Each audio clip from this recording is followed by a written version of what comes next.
Surgery for Māori has not historically been considered to be a safe place, and in fact I don't know if Rochelle had a similar experience, but when I told my MAPAS mates that I wanted to do surgery, they were very concerned. And even when I was nearly near the end of my surgical training, they kept saying, "Are you sure, Kari? Don't you want to come and do what we're doing?"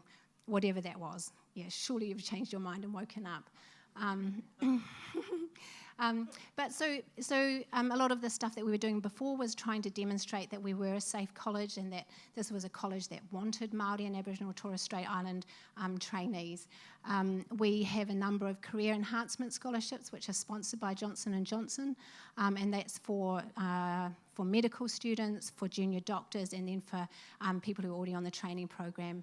We also have awards for fellows or for surgeons who have contributed significantly to developing Indigenous health and supporting Indigenous trainees.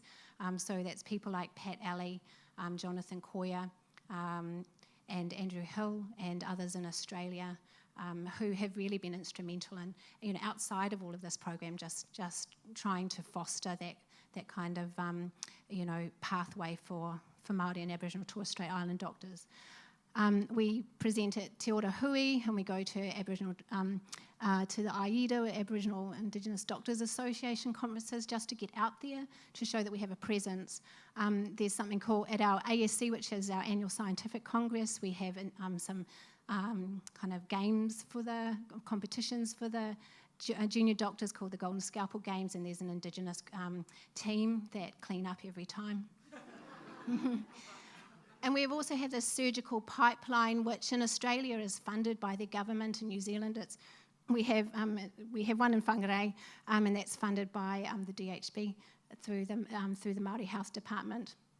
And basically, that's taking a junior doctor who's interested in surgery, trying to support them through developing research skills and developing their CV so that they can be successful when they apply to surgery, to surgical training, and then supporting them onwards.